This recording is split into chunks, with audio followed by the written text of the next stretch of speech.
إن الحمد لله نحمده ونستعينه ونستغفره ونعوذ بالله من شرور أنفسنا ومن سيئات أعمالنا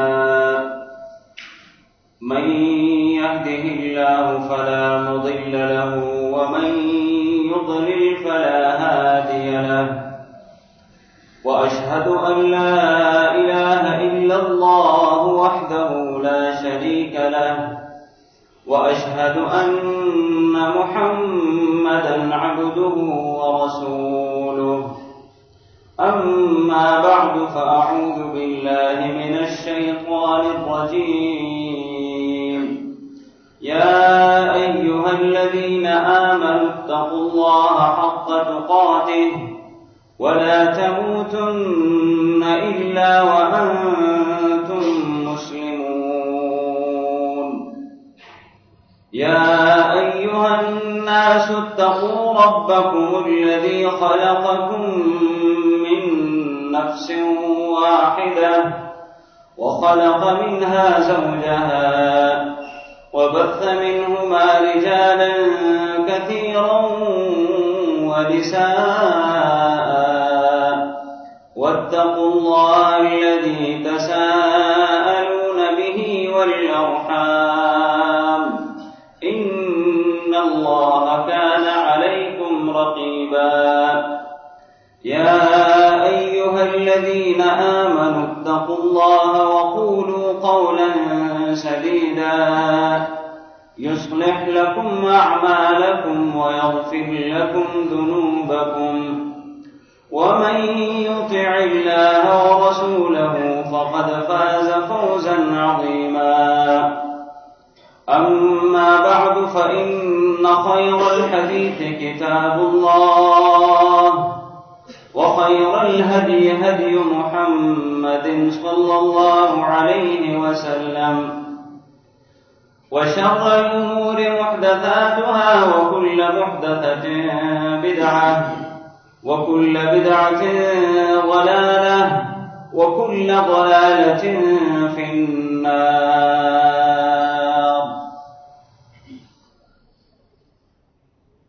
محترم بزرگوں، دوستوں، بھائیوں، عزت ماؤں بہنوں، کبیرہ گناہوں کا سلسلہ ہم نے شروع کیا تھا.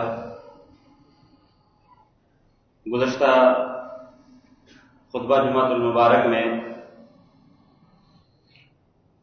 2-3 کبیرہ گناہ ہم نے ذکر کیے تھے جن کی وعید بھی بہت شدید اور خطرناک ہے. کہ 3 طرح کے لوگ ایسے ہیں کہ کل قیامت کے دن نہ تو رب العالمین ان کی طرف دیکھیں گے، نہ ان سے کلام کریں گے، نہ ان کو ان کے گناہ سے صاف کریں گے، اور ان کے لیے دردناک عذاب اور سزا ہے.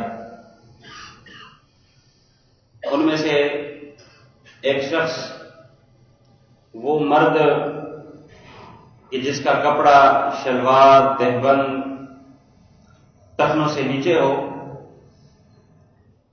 دوسرے نمبر پر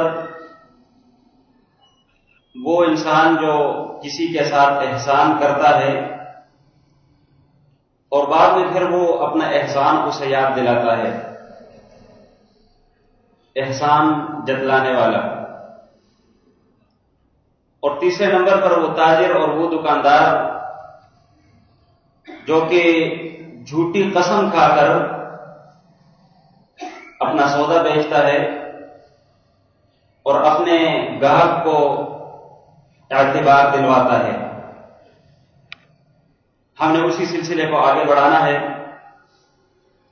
لیکن اگلے گناہ کو ذکر کرنے سے پہلے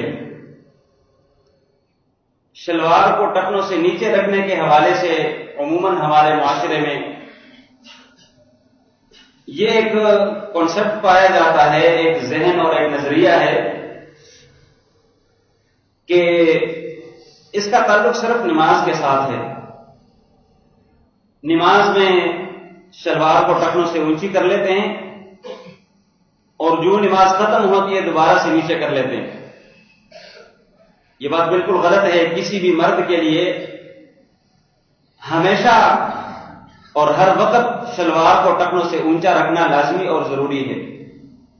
وگرنہ گزشتہ جمعۃ المبارک میں جو وعیدیں ہم نے سنائی تھی، جو اللہ کے نبی صلی اللہ علیہ وسلم نے بیان فرمائی ہیں، وہ ہمیں یاد ہونی چاہیے، یاد رکھنی چاہیے، تاکہ ہم اس چیز سے اپنے آپ کو بچا سکیں.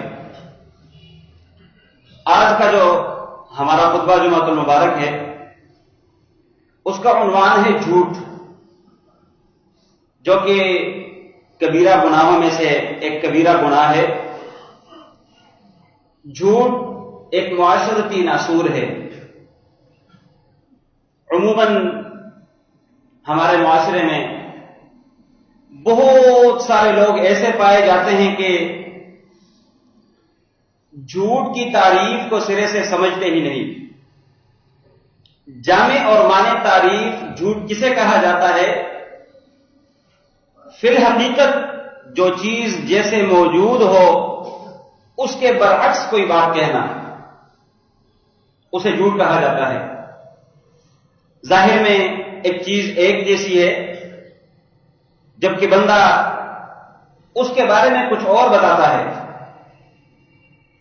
حقیقت میں بندہ کہیں اور موجود ہے، جبکہ اگلے بندے کو کسی اور جگہ کا نام کہہ کر باور کرواتے ہیں کہ میں فلاں جگہ ہوں. ایک چیز ایک کوالٹی کی ہے، لیکن ہم اپنے کسٹمرز کو یہ باور کرواتے ہیں کہ یہ وہ والی کوالٹی نہیں بلکہ اس سے اعلیٰ کوالٹی ہے. یا جتنی بھی قسمیں، جتنی بھی مثالیں حقیقت سے برعکس کوئی چیز بیان کی جائے اسے جھوٹ کہا جاتا ہے. اور یہ بات یاد رکھیے گا، یہ جھوٹ محض صرف ایک گناہ نہیں کہ ایک ہی گناہ ہے، بلکہ بھائیوں یہ بات یاد رکھیے گا کہ یہ جھوٹ یہ ام الذنوب ہے، گناہوں کی ماں. مزید اس سے کئی گناہ جنم لیے جاتے ہیں، اس سے کئی ایک گناہ مزید پیدا ہوتے ہیں. اور عموماً یہ بات ہمارے معاشرے میں معروف ہے کہ ایک جھوٹ کو چھپانے کے لیے مزید 100 جھوٹ بولنے پڑتے ہیں. اور اسی وجہ سے اس کو اگر ہم ام الکبائر، ام الذنوب اس کو قرار دیں، یوں تعریف کر دیں تو یہ وجہ ہوگی. لہذا اس چیز سے اپنے آپ کو بہت زیادہ دور رکھنے کی ضرورت ہے. اسلام کے آنے سے قبل جو جاہلیت کا زمانہ تھا، در حقیقت یہ بات یاد رکھیے گا کہ اسلام کی تعلیمات یہ انسانی فطرت کے بالکل برابر ہیں. کوئی بھی سلیم عقل والا شخص وہ بدکاری کو اچھا نہیں سمجھے گا، بھلے وہ کافر کیوں نہ ہو. کوئی بھی سلیم فطرت والا انسان بھلے وہ کافر کیوں نہیں، جھوٹ کو اچھا نہیں تصور کرتا، اس کو برائی ہی تصور کرتے ہیں. یعنی الغرض اسلام کی جتنی بھی تعلیمات ہیں، جو بھی اسلام کی بات ہے وہ اس انسانی فطرت کے بالکل موافق ہے، کوئی اس میں اونچ نیچ نہیں. اور اسی بنیاد پر مشرکین مکہ، جسے عام طور پر ہم جاہلیت کا دور کہتے ہیں، جہالت کا زمانہ کہتے ہیں، جب اسلام نہیں آیا تھا تو جہالت بہت زیادہ تھی. اور اس کی پھر ہم مثالیں دینا شروع کر دیتے ہیں، وہ لوگ یہ کرتے تھے، وہ لوگ ایسے تھے، وہ لوگ ایسے تھے، جیسے بھی تھے. لیکن یہ بات یاد رکھیے گا کہ وہ جھوٹ کو گناہ اور غلط کام تصور کرتے تھے. صحیح بخاری میں امام بخاری رحمہ الباری نے ایک واقعہ نقل کیا ہے. صلح حدیبیہ کے بعد جس وقت اللہ کے نبی صلی اللہ علیہ وسلم نے دنیا میں موجود مختلف خطوں میں جو بادشاہ تھے، مختلف ممالک کے، مختلف خطوں کے، ان کی طرف اللہ کے نبی نے خطوط لکھ کر بھیجے تھے، ان کو اسلام کی دعوت دی تھی. ان خطوط میں سے ایک خط ہرقل، جو کہ روم کا بادشاہ تھا، اس وقت کا جو اٹلی موجود ہے، یا یہ جو اس خطے کے جو انگریز ہیں ان کے جو بڑے تھے، اس وقت بھی وہ عیسائی تھے اور آج بھی اپنی عیسائیت پر اکثر ان کی قائم ہیں۔ بہرحال ہرقل کو جب وہ خط پہنچا، اس نے مزید تحقیق کے لیے اپنے لوگ بھیجے کہ تھوڑا مجھے پتا چلے کہ واقعتاً یہ جو شخص یا جس شخص نے یہ خط بھیجا ہے یہ واقعتاً نبی ہے یا نہیں۔ اور یہ بات یاد رکھیے گا بھائیو، یہی انسانی فطرت ہے کہ کسی بھی بات کو بغیر تحقیق کے آگے نہ تو پھیلانا چاہیے اور نہ ہی کہنا چاہیے۔ وہ لوگ بے شک کافر تھے لیکن تحقیق کرتے، ایک نبی کی نبوت کی تحقیق وہ اپنے اوپر لازم سمجھتے تھے۔ لہذا ہمارے لیے ایک فائدہ ہے، وہ یہ کہ کوئی بھی مولوی، کوئی بھی شخص، چاہے وہ دینی معاملے میں ہمیں کوئی بات کہے یا دنیاوی معاملے میں، اس کی تحقیق ہمیں لازمی کرنی چاہیے۔ آنکھیں بند کر کے کسی کے پیچھے چل پڑنا یہ عقل مندی نہیں، نہ اسے دانش مندی کہا جاتا ہے، بلکہ یہی وہ جہالت ہے جو مشرکین مکہ اسی جہالت میں ڈوبے ہوئے تھے، اپنے باپ دادا کے دین کو پکڑ کر جا رہے تھے۔ کوئی جیسے ہم نے اپنے باپ دادا کو کرتے پایا ہم ویسے کریں گے، اور اسی وجہ سے اسی بت کو توڑنے کے لیے اسلام آیا کہ باپ دادا کے دین کے پیچھے نہیں چلنا بلکہ حقیقت کو ٹٹولنے اور جانچنے کی کوشش کرنی ہے کہ بھئی میں یہ جو کام کر رہا ہوں یا جس راستے پہ میں چلا ہوں، میرا یہ راستہ، میرا یہ کام درست بھی ہے یا نہیں، چاہے دنیا کا معاملہ ہو چاہے دنیاوی معاملہ ہو۔ بہرحال یہ ایک زائد فائدہ جو میرے ذہن میں آیا میں نے آپ کے سامنے رکھا۔ انہوں نے تحقیق کے لیے اپنے لوگ بھیجے، اور ان دنوں چونکہ صلح ہو چکی تھی مسلمانوں اور مشرکین مکہ کے درمیان، ابو سفیان جو اس وقت ابھی مسلمان نہیں ہوا تھا، وہ تجارت کی غرض سے اس طرف گیا تھا اور اس کے ساتھ اپنے چند لوگ مزید تھے۔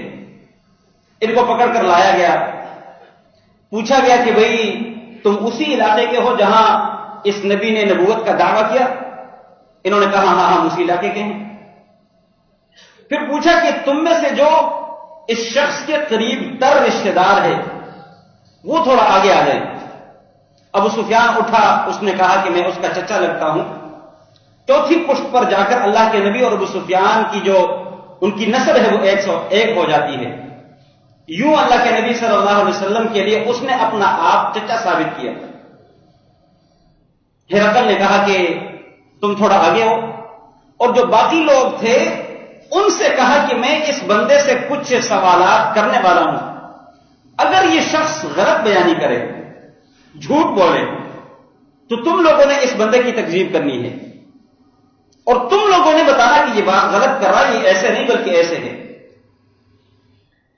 ابو سفیان آگے ہوا، سوالات سلسلہ شروع ہو گیا۔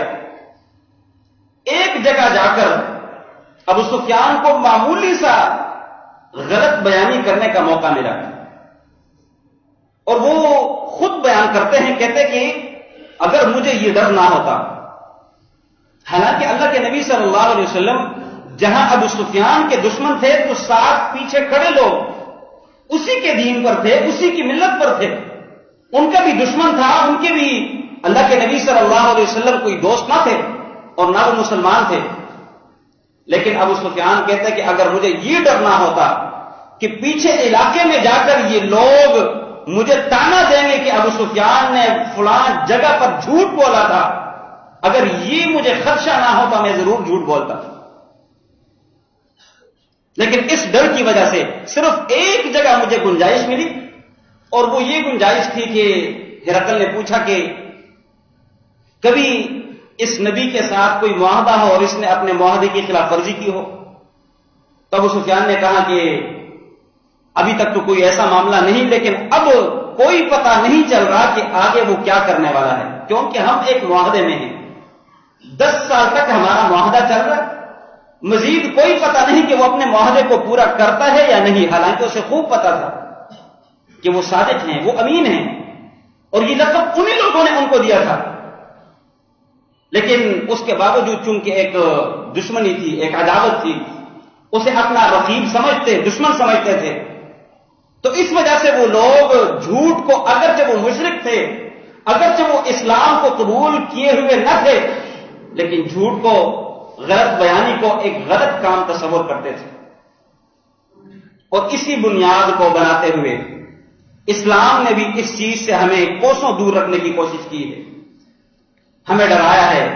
جھوٹ کے متعلق سورہ المرسلات جو کہ 29ویں پارے کی ایک سورت ہے، ایک سورت میں رب العالمین نے 10 مرتبہ ویل یومئذ للمکذبین کے اس آیت اور ان الفاظ کو ریپیٹ کیا ہے، ایک ہی سورت ہے، اور ایک سورت میں 10 مرتبہ ویل یومئذ للمکذبین، ہلاکت ہے اس دن جھوٹ بولنے والوں کے لیے، وہ لوگ جو جھوٹ بولتے ہیں، جو تکذیب کرتے ہیں، جو جھٹلاتے ہیں اللہ کو، اس کے رسول کو، اس کی آیات کو، ان لوگوں کے لیے ہلاکت ہے۔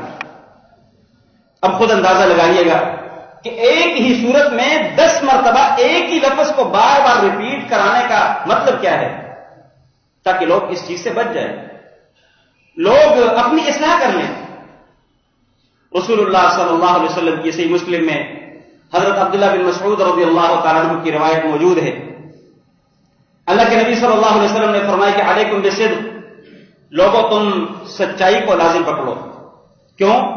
فإن الصدق يهدي إلى البر، کیونکہ جو سچ ہے، جو سچائی ہے، یہ بندے کی رہنمائی کرتی ہے إلى البر، نیکیوں کی طرف، وإن البر يهدي إلى الجنة، اور نیکیاں بندے کو جنت کی طرف لے جاتی ہیں۔ اور پھر آگے اللہ کے نبی صلی اللہ علیہ وسلم نے فرمایا وما يزال الرجل يصدق ويتحرى الصدق حتى يكتب عند الله صديقا، ایک شخص سچ بولتا ہے اور سچ بولنے کی کوشش کرتا ہے، اس کی عادت ہی سچ ہے۔ اللہ کے نبی صلی اللہ علیہ وسلم نے فرمایا کہ ایک وقت ایسا بھی آ جاتا ہے کہ وہ شخص اللہ رب العالمین کے ہاں صدیق لکھ دیا جاتا ہے، وہ سچا لکھ دیا جاتا ہے کہ یہ بندہ ہے ہی سچا۔ اور اس کے مقابل اللہ کے نبی صلی اللہ علیہ وسلم نے فرمایا وَإِيَّاكُمْ وَالْكَذِبَ، لوگوں جھوٹ سے اپنے آپ کو بچاؤ، فَإِنَّ الْكَذِبَ يَهْدِي إِلَى الْفُجُورِ، میں نے پہلے ایک بات کہی کہ یہ جھوٹ ام الذنوب ہے، اس حدیث سے وہ بات بالکل ثابت ہو رہی ہے۔ یہدی الی الفجور، جھوٹ گناہوں کی طرف رہنمائی کرتا ہے، جھوٹ بندے کو برائیوں کی طرف لے جاتا ہے، مزید برائیوں سے جنم لیتی ہیں۔ اور پھر آگے فرمایا رسول اللہ صلی اللہ علیہ وسلم نے وَإِنَّ الْفُجُورَ يَهْدِي إِلَى النَّارِ، اور بے شک یہ گناہ، یہ فجور، یہ نافرمانیاں بندے کی رہنمائی جہنم کے آگ کی طرف کرتی ہیں۔ اور پھر فرمایا وَإِنَّ الرَّجُلَ يَكْذِبُ وَيَتَحَرَّى الْكَذِبَ حَتَّى يُكْتَبَ عِندَ اللَّهِ كَذَّابًا، ایک بندہ جھوٹ بولتا ہے اور جھوٹ بولنے کی وہ کوشش کرتا ہے یہاں تک کہ وہ بندہ رب العالمین کے ہاں کذاب لکھ دیا جاتا ہے کہ یہ ہے ہی جھوٹا۔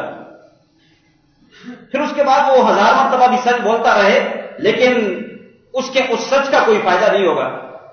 اور عموماً آپ دیکھ لیں دنیا میں بھی انسانی فطرت یہی ہے کہ جب کوئی شخص کسی سے جھوٹ بولتا ہے، ایک وقت ایسا آ جاتا ہے کہ ہر بندے کے ذہن میں یہ بات ہوتی ہے کہ یہ بندہ تو ہے ہی جھوٹا، یہ بندہ تو بولتا ہی جھوٹ ہے، اس نے کبھی سچ بولا نہیں، اگرچہ وہ سچ بھی کہتا ہے، اگرچہ کئی مرتبہ وہ حقیقت کے موافق بھی بات کہہ دیتا ہے، لیکن چونکہ عموماً لوگوں کے ذہنوں میں یہ بات بیٹھ جاتی ہے کہ یہ بندہ جھوٹا ہے، سیم ایسے ہی رب العالمین کے ہاں وہ بندہ جھوٹا لکھ دیا جاتا ہے۔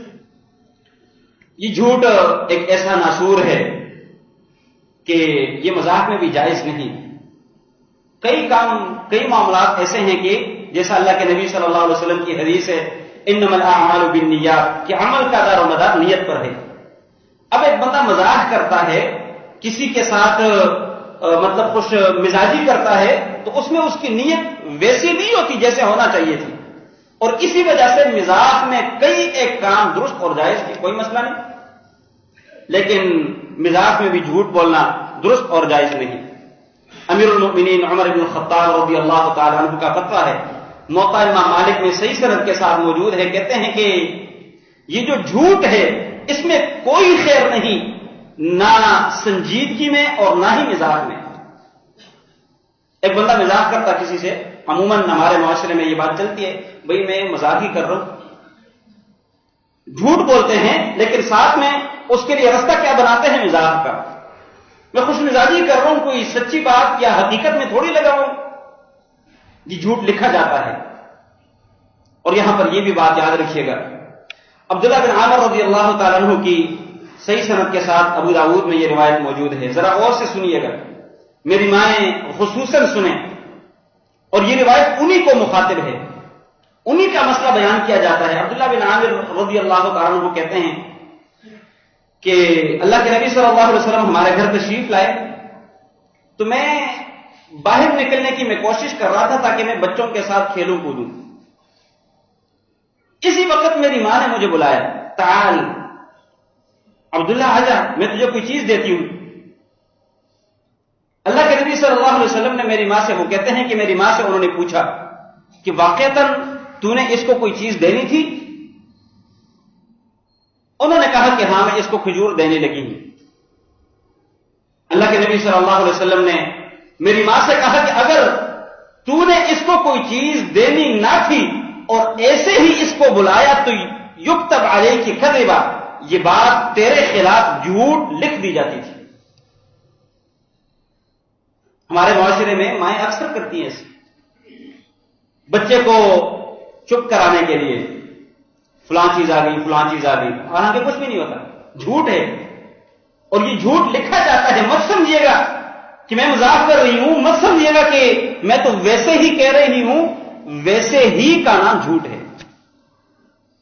ویسے ہی کا نام جھوٹ ہے، یعنی کوئی بات حقیقت میں نہیں اور حقیقت کے برخلاف کوئی بات کہنا، اسی کو جھوٹ کہا جاتا ہے۔ فلاں چیز آ گئی، تجھے ایسے کر دے گی، میں فلاں کو بلاتی ہوں، یہ سب جھوٹ لکھا جاتا ہے۔ لہذا ان باتوں کا بہت زیادہ خیال رکھنے کی ضرورت ہے، بطور خاص میری بہنوں کو، ماؤں کو۔ اسی طرح عموماً ہمارے معاشرے میں یہ بات بھی چلتی ہے کہ کوئی باہر سے بلانے کے لیے شخص آتا ہے، وہ بندہ اس سے ملنا نہیں چاہتا تو اپنے بیٹے سے کہتے ہیں کہ ان سے کہنا کہ ابو جی گھر نہیں ہے، حالانکہ گھر نہیں ہوتے ہیں۔ یہ جھوٹ ہے، مت سمجھے گا میں مذاق کر رہا ہوں۔ اور میرے نقش قدم پر چلتے ہوئے میرا بچہ اگرچہ آج اس بات کو نہیں سمجھ پائے گا، لیکن یہ بات اس کے دماغ میں نقش ہوگی کہ یوں بھی کیا جا سکتا ہے، یہ بھی ممکن ہے، یوں بھی کسی کو دھوکہ دیا جا سکتا ہے۔ لہذا یہ ہم اپنے ہی لیے اپنے بچوں کی تربیت دوسرے راستے پر کرتے ہیں، اور پھر وہی بچے ہمارے ساتھ جھوٹ بولتے ہیں۔ باپ پوچھتا ہے بیٹا نماز پڑھی؟ ہاں پڑھی ہے بابا، وہ کوئی اور نماز ذہن میں لیتا ہے۔ بابا پوچھتے ہوتے ہیں کہ بھئی جمعے کی نماز پڑھی یا ظہر پڑھی ہے؟ اس نے فجر کی پڑھی ہوتی، کہتے ہیں ہاں بابا جی میں نے پڑھی، حالانکہ اس نے نماز فجر کی پڑھی ہے، ظہر کی نہیں پڑھی۔ بابا جی پوچھتے ہیں ظہر کی نماز کے متعلق، اپنے ہی خود ہی اپنے لیے گڑھا کھود رہے ہیں، اور پھر ہم بہت زیادہ تشویش میں ہوتے ہیں، بہت ہی زیادہ ہم اس مسئلے میں الجھے ہوئے ہوتے ہیں کہ بچے بات نہیں مانتے۔ خود ہی تو ہم نے ڈیٹریکٹ کیا ان کو، خود ہی تو ان کو دوسرے راستے پر چلانے کی کوشش کی ہے، خود ہی تو، میں سچ بھی بول سکتا تھا، اور پھر اس کے ہزار راستے ہوتے ہیں۔ لہذا کبھی جھوٹ مت بولیے گا۔ اللہ کے نبی صلی اللہ علیہ وسلم نے، یہ مسند احمد کے اندر روایت موجود ہے، صحیح مسلم میں بھی ہے، اور اس وقت ہمارے لیے بطور خاص انتہائی سنجیدگی والا معاملہ ہے۔ اللہ کے نبی صلی اللہ علیہ وسلم نے فرمایا کہ کفا بالمرء کذبا ان یحدث بكل ما سمع، کسی بھی شخص کے جھوٹا ہونے کے لیے کیا کافی ہے؟ اللہ کے نبی نے پیمانہ کیا رکھا؟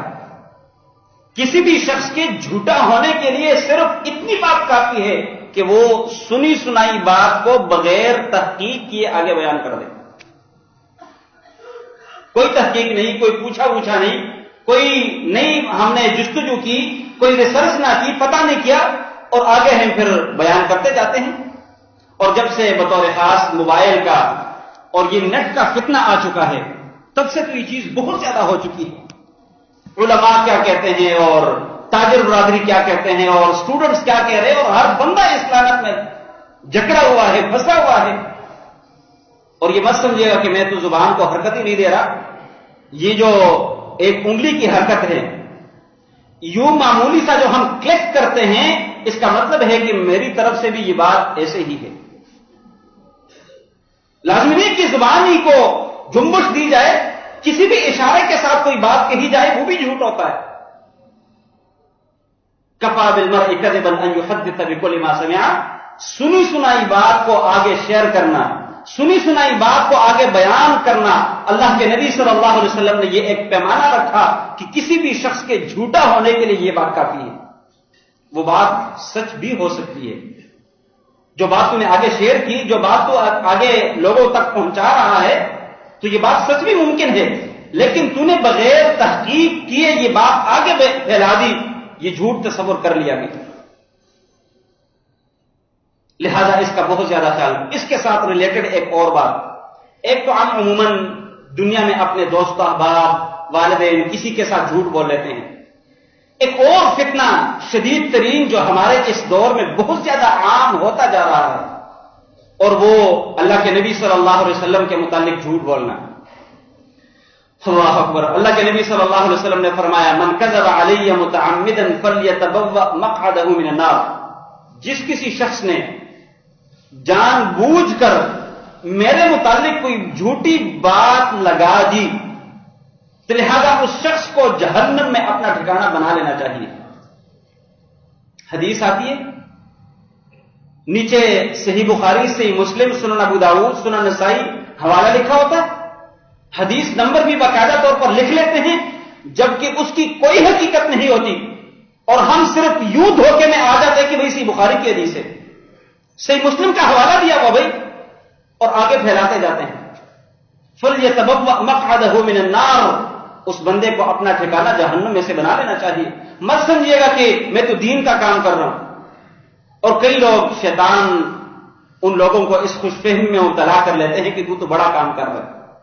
رطب و یابس کو، خشک اور تر سب کچھ اکٹھا کر کے وہ آگے پھیلاتا جاتا ہے، اور اسی پر پھر بنیاد بھی بناتے ہیں، اور اسی کے مطابق پھر اپنی زندگی گزارتے ہیں. یہ جھوٹ کی تباہکاریاں ہیں، تحقیق نہ کرنے کی تباہکاریاں ہیں.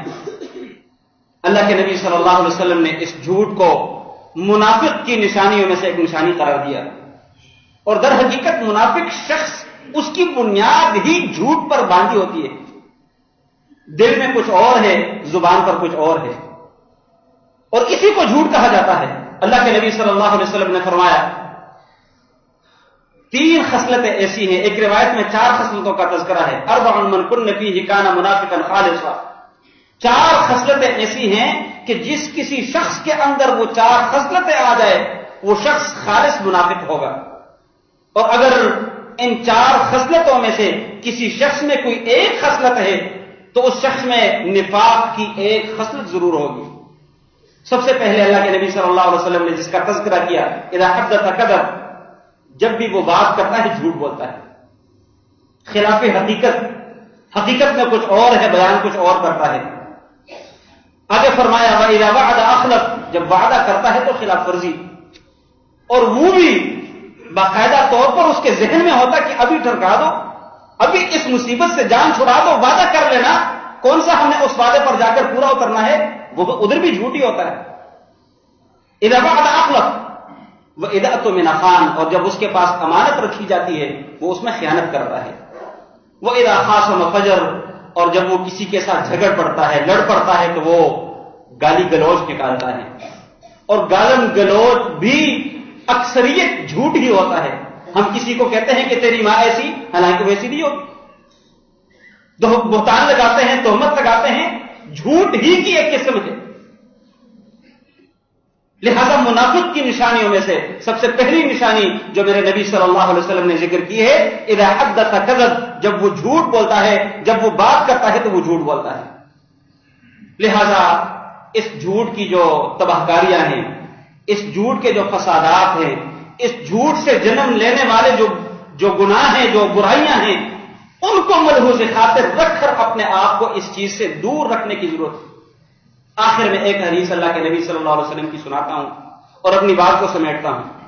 وہ شخص جو مذاق میں بھی جھوٹ چھوڑ دیتا ہے, کسی کے ساتھ مذاق میں بھی جھوٹ نہیں بولتا, اس کی فضیلت کیا ہے؟ اللہ کے نبی صلی اللہ علیہ وسلم نے فرمایا انا زعیم ببیت فی ربض الجنہ من ترک المراء وهو ان كان محقا. وہ شخص جو حق پر ہے, اسے پتا ہے کہ یہ چیز میری ہے, لیکن وہ لڑائی اور جھگڑے کو ختم کر دیتا ہے, اپنے حق کو چھوڑ کر جھگڑا نہیں کرتا کہ بھئی مجھے نہیں چاہیے لیکن میں لڑنا نہیں پسند کرتا. تو جس کسی شخص نے لڑائی کو ختم کیا اگرچہ وہ حق پر تھا, اللہ کے نبی صلی اللہ علیہ وسلم نے فرمایا کہ میں جنت کے ایک طرف میں اس بندے کے لیے ایک کوٹھی, ایک بنگلے کی ضمانت دیتا ہوں. دوسرے نمبر پر فرمایا رسول اللہ صلی اللہ علیہ وسلم نے انا زعیم ببیت فی وسط الجنہ من ترک الکذب وان کان مازحا. میں, اللہ کے نبی صلی اللہ علیہ وسلم نے فرمایا, میں محمد صلی اللہ علیہ وسلم اس شخص کو جنت کے بالکل درمیان اور سینٹر میں ایک گھر, ایک بنگلے, ایک کوٹھی کی ضمانت دیتا ہوں جو شخص جھوٹ کو مذاق میں بھی چھوڑ دے. سنجیدگی میں تو ویسے بھی ناجائز ہے, یعنی جو شخص مذاق میں بھی اس جھوٹ کو چھوڑ دے, پرے کر دے, نہیں بولتا, اس شخص کے لیے میں جنت کے بالکل سینٹر اور درمیان میں ایک گھر کی ضمانت دیتا ہوں. اور آگے فرمایا رسول اللہ صلی اللہ علیہ وسلم نے وَأَنَا زَعِيمٌ بِبَيْتٍ فِي أَعْلَى الْجَنَّةِ مَنْ حَسَّنَ خُلُقَهُ. میں جو جنت کے سب سے اوپر والے درجے ہیں, سب سے اعلیٰ درجہ جنت ہے, اس جنت میں ایک گھر کی میں ضمانت دیتا ہوں, گارنٹی دیتا ہوں اس شخص کو جو اپنے اخلاق کو اچھا بنائے. لہذا ہمیں اس فضیلت کو مد نظر رکھ کر مذاق میں بھی جھوٹ سے اپنے آپ کو بچانے کی کوشش کرنی چاہیے, اور سنجیدگی میں تو ویسے بھی یہ ناجائز اور درست نہیں. اللہ تعالیٰ سے ہم دعا کرتے ہیں کہ اللہ رب العالمین ہمیں توفیق دے, توفیق بخشے کہ ہم اس مذموم حرکت, اس مذموم خصل سے اپنے آپ کو بچا سکے. وقول قولی هذا واستغفر الله لي ولكم ولسائر المسلمين واستغفروه انه هو الغفور الرحيم.